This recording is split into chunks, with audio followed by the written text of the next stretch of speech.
Nous sommes de retour dans cette édition du Minimag, la lettre de l'acheteur. Merci beaucoup si vous nous rejoignez à l'instant et c'est désormais l'heure de recevoir Mathieu Driol pour la commo du jour. Bonjour Mathieu.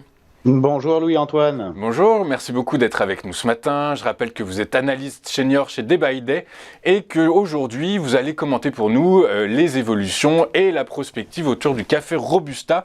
Selon moi, alors c'est vous qui allez nous dire ça, mais qui est à la croisée des chemins, puisque les prix sont soutenus à la fois par la production qui se resserre au Vietnam, mais que d'un autre côté, la récolte au Brésil s'accélérant, eh bien, est-ce que le Robusta marque un peu le pas en ce moment ?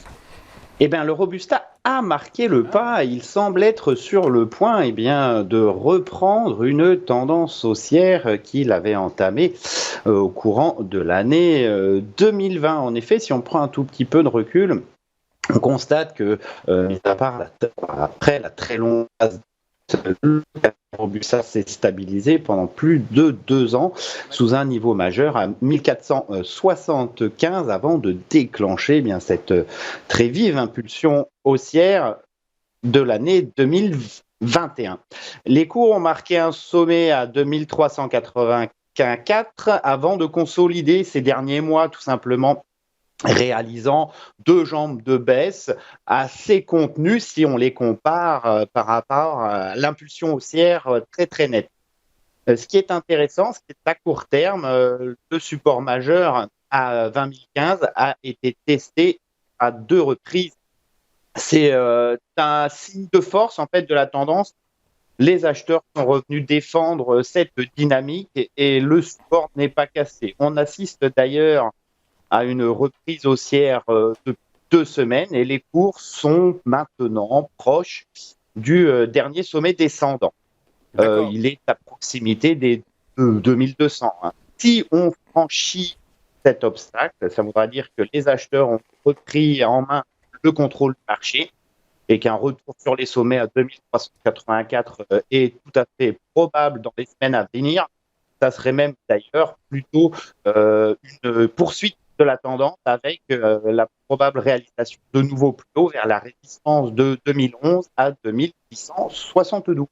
Alors on vous entend mal Mathieu, je ne vais pas vous demander de tout répéter, mais est-ce que j'ai des échos en fait. Ouais, non mais ça vient pas de chez vous, ça depuis toute cette semaine on a des petits problèmes techniques. Du coup vous nous avez dit qu'en première résistance on avait 2384.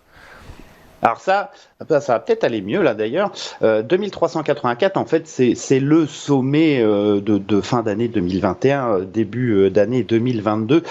C'est ce qui a le test de ce niveau en fait a généré l'entrée en consolidation. Alors on pouvait effectivement prendre un peu peur au vu de l'ampleur de la tendance en se disant la consolidation peut très bien se transformer en correction, en mouvement un petit peu dynamique.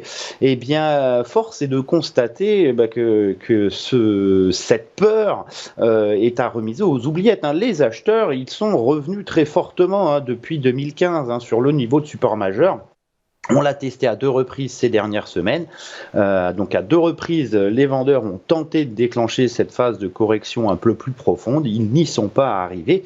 Le risque ici, c'est effectivement pour moi un risque de reprise de la tendance haussière précédente. Et au vu de sa puissance, une nouvelle accélération est fortement probable. Okay.